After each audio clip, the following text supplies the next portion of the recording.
નમસ્કાર મિત્રો, મારી યુટ્યુબ ચેનલમાં તમારું હાર્દિક સ્વાગત છે। આજે આપણે વાત કરવાના છીએ દરબાર ભવાનીસિંહ અને ખતરનાક ડાકુ સાથેની ઘટના। એક રાજા હતા અને એક બાગી હતા। બંને પોતાની બંદૂકો ઉપાડી, એક પાસે સિસ્ટમની બંદૂક હતી, એક પાસે બળવાની બંદૂક હતી। એકની છાતી ચમકતા લશ્કરી મેડલથી શણગારેલી હતી, બીજાની છાતી એ ડાકુના કારતૂસ હતા। બંને સાથે મળીને યુદ્ધ લડ્યું। કોના માટે? દેશ માટે, આપણી આપણી માટી માટે। મારવાડના લોકો કહે છે કે શું કહે છે કે મારા દરબાર રાજીસુ ફौज में गया और 1 रुपयो तनख्वाह लेता। આ વાર્તાનું પહેલું પાત્ર હિઝ હાઇનેસ જયપુર દરબાર બ્રિગેડિયર ભવાનીસિંહ રાજાવત છે, જેઓ સ્વતંત્રતા પછી સવાઈ માનસિંહ બીજાના ઉત્તરાધિકારી બન્યા। અને બીજું પાત્ર જમાનાનો ખતરનાક ડાકુ બળવંતસિંહ બાખાસર। સ્વતંત્રતા પછી જ્યારે રજવાડા અને વસાહતોનું વિલીનીકરણ કરવામાં આવ્યું ત્યારે સેંકડો રાજપૂતોએ વ્યવસ્થા સામે બળવો કર્યો અને બળવાખોર બન્યા। સિસ્ટમ સામે બંદૂક ઉપાડી। જેસલમેરના પોકરણનું સાંકરા ગામ એક સમયે બળવાખોરોનો ગઢ હતું। તે બળવાખોરોમાંના એક બળવંતસિંહ બાખાસર હતા। બળવાખોર બાખાસરનો ડર એટલો બધો હતો કે ટેકરાઓની રેતીને પણ ઉડતા પહેલા તેની ગોળીને સલામ કરતી। ગુજરાત અને રાજસ્થાનની પોલીસ તેની પાછળ હતી। બાખાસર માત્ર તંત્રની નજરમાં ડાકુ હતો, પણ સ્થાનિક લોકો તેને રોબિન હુડ માનતા હતા। બાખાસરનું માતૃઘર પાકિસ્તાનની સરહદે આવેલા છોછરો ગામના સોઢા રાજપૂતોમાં હતું અને તેમના સાસરી ઘર ગુજરાતના જાડેજા રાજપૂતોમાં હતું। જ્યારે રાજસ્થાન પોલીસ તેને હેરાન કરતી ત્યારે તે ગુજરાતમાં તેના સાસરિયાના ઘરે જતા, અને જ્યારે બંને રાજ્યોની પોલીસ તેનો પીછો કરતી ત્યારે તેનો ઘોડો સરહદ પાર કરીને એ છોછરોમાં તેના માતૃઘર પહોંચતો। સરહદ પર તેમને રોકવાની કોઈની પાસે તાકાત નહોતી।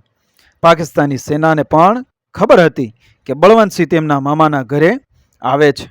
પાકિસ્તાનમાં તેમની સાથે ખૂબ જ સારો વ્યવહાર કરવામાં આવતો અને સ્થાનિક લોકોએ પણ તેમને એ પૂરું માન સન્માન આપતા। ત્યાં સુધીમાં 1971નું યુદ્ધ શરૂ થઈ ગયું હતું અને સમગ્ર પશ્ચિમી કમાન્ડનું નેતૃત્વ જયપુર દરબાર બ્રિગેડિયર ભવાનીસિંહ રાજાવત કરી રહ્યા હતા। 1971ના યુદ્ધનું સૌથી ભીષણ યુદ્ધ જેસલમેર બાડમેર સરહદ પર લડાયું હતું। જયપુર દરબારને ખાસ પરિસ્થિતિઓને સંભાળવાની એ કમાન સોંપવામાં આવી હતી। રેતીના ટેકરા પર દરબાર દ્વારા દર્શાવવામાં આવેલી હિંમત અને બહાદુરીના કારણે ભારત દરેક મોરચે યુદ્ધમાં પ્રભુત્વ મેળવી રહ્યું હતું। યુદ્ધની વચ્ચે દરબાર બાખાસર યુદ્ધભૂમિ પર પહોંચ્યા, જ્યાં પાકિસ્તાની ટેન્ક રેજિમેન્ટ સામે તૈનાત હતી અને એવી કોઈ વ્યૂહરચના વિચારી પણ ન શકાય જે તે ટેન્ક રેજિમેન્ટનો સામનો કરી શકે। બાખાસરના ઊંડા રેતીના ટેકરાઓમાં આગળનો રસ્તો શોધવો પણ એ મુશ્કેલ હતો। લશ્કરના સૈનિકો ત્યાંના રસ્તાઓથી પરિચિત નહોતા। દરબાર સામે એક મોટી સમસ્યા આવી। તમામ પ્રકારના પ્રયાસો કરવામાં આવ્યા, પણ કોઈ ઉકેલ ન મળ્યો। જ્યારે મામલો કોઈ પણ રીતે ઉકેલાઈ શક્યો નહીં ત્યારે દરબારને અચાનક એ બળવંતસિંહ બાખાસરની એ યાદ આવી ગઈ। દરબાર સારી રીતે જાણતા હતા કે બળવંતસિંહ જેટલા આ રણના રેતાળ રસ્તાઓથી ભાગ્યે જ કોઈ ટેવાયેલા હશે, અને ત્યારે એક સમૃદ્ધ રાજ્યના રાજા, એક પુરસ્કાર પ્રાપ્ત યોદ્ધા એક બાગીને મદદ માટે બોલાવી રહ્યા હતા। તે વિચિત્ર હતું। બળવંતસિંહને સિસ્ટમ અને સરકારમાં કોઈ વિશ્વાસ નહોતો, પણ તેમને સમજવામાં વાર ન લાગી કે એક રાજપૂતને બીજા રાજપૂતને યાદ કર્યા છે, અને બળવંતસિંહ સમય બગાડ્યા વિના એ દોડતા આવ્યા। અને ત્યારે જે પાકિસ્તાન આજ સુધી એ બળવંતસિંહનું માતૃસ્થાન અને આશ્રય સ્થાન હતું, આજે એ જ બળવંતસિંહે તેનો નાશ કરવાની પ્રતિજ્ઞા લીધી। દરબારે તે સમયે સરકારી તંત્ર અને સેના સાથે ચર્ચા કરી। તેમણે બળવંતસિંહને વચન આપ્યું હતું કે યુદ્ધ જીત્યા પછી તેમના બધા ગુના માફ કરવામાં આવશે અને તેમને જેટલા હથિયારો જોઈએ તેટલા લાયસન્સ આપવામાં આવશે।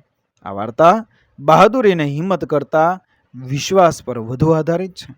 અહીં સરકારી તંત્ર માત્ર મૂક પ્રેક્ષક બનીને જોવે છે। એક રાજપૂતનો બીજા રાજપૂત પર વિશ્વાસ અને શ્રદ્ધા છે। માતૃભૂમિ માટે લડવાની પરંપરા છે। તો પછી રાજા શું અને બાગી શું? દરબારે પોતાની આખી બટાલિયન બળવંતસિંહને સોંપી અને તેમને દુશ્મનને ઠાર કરવાનો આદેશ આપ્યો. બાખાસરના યુદ્ધમાં તે દિવસે કેવો ઇતિહાસ લખાયો હતો. જે માણસ ગઈકાલ સુધી બળવાખોર હતા તે આજે બ્રિગેડિયર તરીકે સેનાનું નેતૃત્વ કરી રહ્યા હતા. બળવંતસિંહના નેતૃત્વમાં સેનાએ કૂચ કરી. તેમની સાથે સેનાની 4 ઝોંગા જીપ હતી અને સામે પાકિસ્તાનની ટેન્ક રેજિમેન્ટ હતી. ટેન્ક મિસાઇલનો સામનો કરવા માટે બળવંતસિંહે ઝોંગા જીપનું સાયલેન્સર ખોલીને સરહદ પર એવો અવાજ કર્યો કે પાકિસ્તાની સેનાને એવું લાગ્યું કે ભારતની ટેન્ક રેજિમેન્ટ પણ સરહદ પર પહોંચી ગઈ છે.